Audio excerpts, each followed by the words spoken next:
Why do you think that understanding history matters so much today? It gives us reason.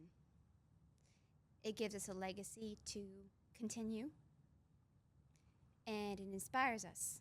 As I keep saying, talking about inspiration. Passion and inspiration are my big things. And, if they did it before us, we can do it. A lot of those people in the past, our history, they made through some worse things than we think is awful now. I was thinking about William Wilberforce on the way over. He is inspirational. Yeah. he was England. He was in England, but so for our listeners who might not be familiar with yes, Wilberforce, why don't you give a little synopsis? William Wilberforce was slavery abolitionist in England in the early 1800s, and he fought for years to get slavery abolished. And when we're talking about years, Maddy, I mean, we're talking about a lifetime. Yeah. I mean, when he came to the cause as an adult, it literally was his cause to his death as an old man. I mean, so we're not talking about 8 years, 4 cycles, or it was a lifetime effort. So sorry. We think 2 years is long sometimes. I just remember him. I'm like, ooh. But it wasn't just about that 40 years. I can't remember exactly, but he was extremely sick person.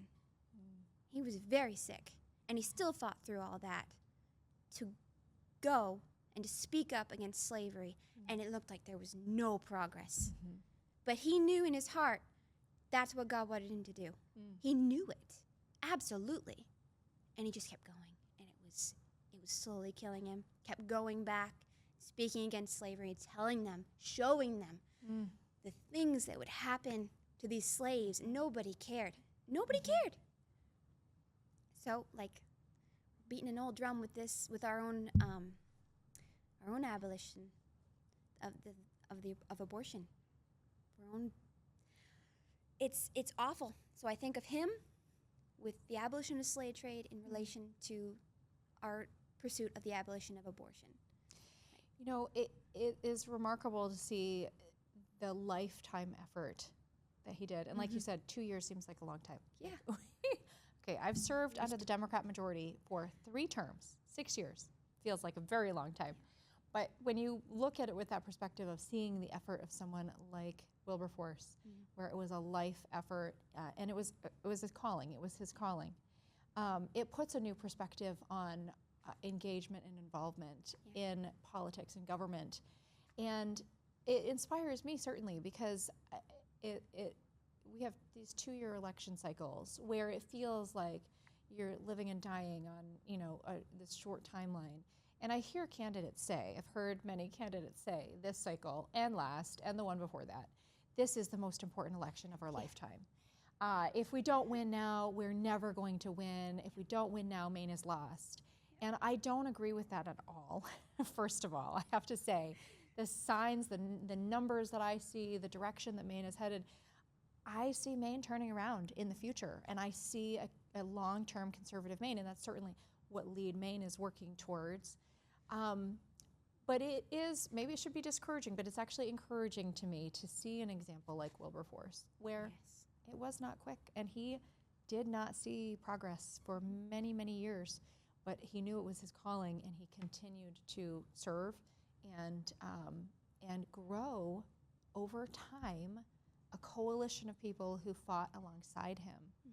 And I think that's important an important perspective to bear in mind when we experience setbacks, to not let go of the bigger picture. Absolutely. And the bigger goal for our state, which is not dependent on a certain outcome in one specific year, but is determined by the hard work of many who keep the goal in mind and work towards it steadfastly. Yeah. That's very inspirational. Absolutely. I was thinking about,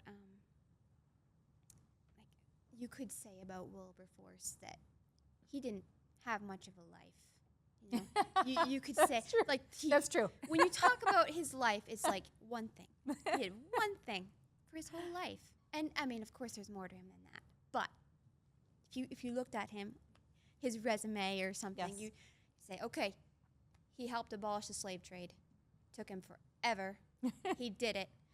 And nowadays, people look at your resume and want to see everything you've done in your life as a huge list.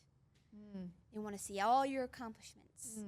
And I think that's humbling. Like, sometimes God just wants us to focus on one thing. He made us, we were born for that one task. And that inspires me to, when those thoughts about your life being not much, or maybe it's for nothing, you'll just be another person that just lives and dies, you know. You're not doing enough. Yeah. Yeah. No, I was a piece in the puzzle. I was a brick in the wall to keep things strong, you know, until my kids and my grandkids, or even just my nieces and nephews, can live in this state well. It's not meaningless. You're not the sum of your accomplishments.